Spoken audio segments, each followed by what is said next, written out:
This is terrible. A delivery man has been found brutally murdered in a Shortlet apartment after going to deliver an iPhone 17 Pro Max at an apartment in South B Estate, Nairobi, Kenya. This incident was said to have happened around the 18th of November 2025, and from what we know, the 30-year-old delivery man by the name of Mr. Anthony Otieno was said to have received an order placed through WhatsApp for an iPhone 17 Pro Max for somebody at this South B Estate apartment complex. Clearly, this was supposed to be some sort of payment on delivery because the man, Mr. Otieno, is said to run a delivery service on Gigi there in Kenya. And we know a lot of these Gigi apps delivery services usually mostly payment on delivery. When Mr. Otieno arrived at the apartment, he called his client to confirm where he was coming to, and they told him to come to the 4th floor. He took the elevator to the apartment number 72, where he was told to come inside. And again, this was some sort of payment on delivery. So they had to survey the phone, they had to check it, observe it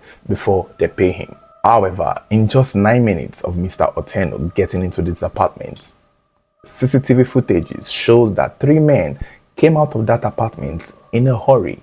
2 of them fully dressed, 1 of them not completely dressed, and they were seen carrying a bag leaving the apartment in a hurry. There was even said to be a vehicle waiting for them downstairs, but the vehicle only picked 2 of the men. Now, it was earlier reported that the mobile phone that the man had come to deliver was found on the crime scene, and it was left deliberately by these people, which kind of made people confused, thinking that they had only lured this man there to kill him. But it will be later explained that when these men were leaving, the apartment owner saw them and asked them to wait, that she needed to go and check the apartment that they were checking out from.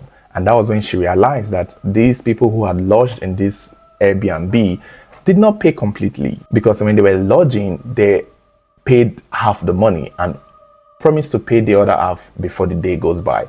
So all of a sudden they are leaving, and the apartment owner did not want them to leave, and so she seized a bag from one of them, asking that they will get the bag back if they paid completely for the room. And when she was going to the apartment to check if they had broken anything, one of the guys told her to wait. They delayed her from going until their Uber came to pick them off. So when the apartment owner went to the 4th floor to check her apartment, that was when she saw blood coming out of the door, and she raised the alarm, and the police came and the door was broken into, whereupon they found the delivery man's body tied up, hands and legs with rope, with clothes tied around his mouth, dead.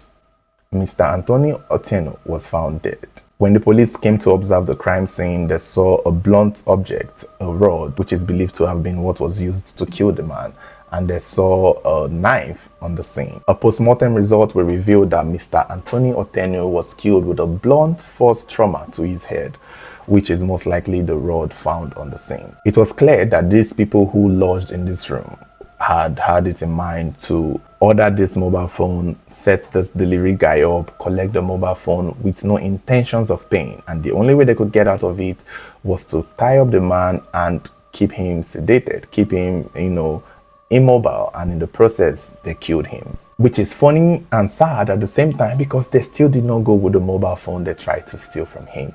The bag that this woman, the owner of the apartment, had seized from one of the guys in exchange for the money they owed her for the apartment that they had lodged, contained the mobile phone that they had actually killed this man for. So this woman actually seized the bag, not knowing that the mobile phone was in it. She said she collected the bag from them because they were owing her money for the apartment. And it turned out that the mobile phone, the iPhone 17 Pro Max, was in that bag. So they killed this man for nothing. They didn't even take the mobile phone. Although it was 3 men that were seen coming out of the apartment, the CCTV footage also showed a woman going into that apartment to collect a bag and also leaving. Clearly, there were about 4 people in that apartment.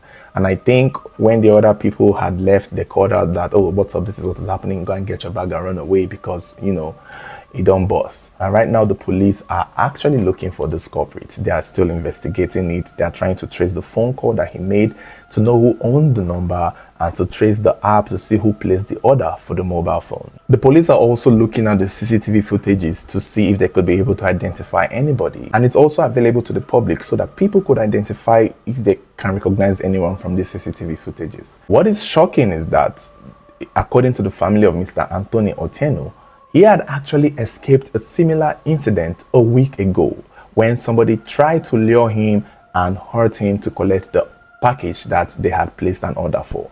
It's just unfortunate that he fell into the trap the second time. I just feel like if he had escaped it the first time, there was no need to go through this the second time. That's the risk about being a delivery person. You go into people's homes and into people's houses, into people's compound, and you don't even need to. Naturally, if they place the order, they will be the one to come down. They should have been the one to come down to the ground to observe the phone there and pay for it. But I don't know why they were able to lure him up to the apartment into their own house instead. It's unfortunate. It's risky. A lot of delivery men face such risk. And we've seen this story like this in Port Harcourt as far back as many years ago with the Jumia delivery guy. Over an iPhone also. It's so risky. A lot of delivery men out there got to be careful because this period of time, many people are coming up with tricks and smart ways to rob, steal, and a lot of these people will be the ones to suffer most of this ordeal. In my opinion, it would have been better if these people had even stolen the mobile phone, because with the mobile phone, they can trace the IME number, and hopefully that would have made tracking these criminals a lot faster. Now that they did not go with the phone, what can they use to track and trace them? I'm sure they did not register the apartment with their real name, and they did not pay with a card. They most likely paid with cash. So identifying and tracking them will be difficult. Since they were unsuccessful with this operation, they are bound to strike again. But let's hope the Kenyan police are able to catch these culprits. Let's hope so, because if they don't, they may do this again to someone else. And hopefully most delivery men out there are hearing this story, because it's important to stay safe. No iPhone or no delivery order is worth your life. If the order looks suspicious, if they're asking you to come into their houses, into their compound, please say no. And they should pay before you deliver, because those orders where they don't pay, when it's payment on delivery, are usually the ones that come with this risk. Payment on delivery orders are usually the ones that come with such a risk like this. It's just unfortunate. This is a man with 3 kids and a wife at home to feed, and this is what they do to him over an iPhone 17 Pro Max. Next year, there'll be iPhone 18. The year after that, there'll be iPhone 20. It keeps getting better, and you look back and realize that, wait, you took a life because of iPhone 17. It's not worth it. I hope the criminals are caught, and I hope they are caught fast. All they have to do is catch one. The person that he called, that phone number that he called, track that phone number. It belongs to someone. Once you can find that person, you can find the rest of them. It's also important to note that the apartment owner was arrested and is also being investigated. She's some sort of a suspect, given the fact that the mobile phone that this man had come to deliver was found in her hands, despite the fact that she was the one who raised the alarm, who found the blood, and, you know, who made this, who called the police. But I guess she's not like arrested. She's just helping with the investigation, because she is a person of interest in this case. Only her can help, because she gave the rooms to these criminals. So she could be able to find or give them information, at least that would help find these people. We will be following this story. Make sure you stay subscribed and you stay following this page, because when there is an update, we would let you know.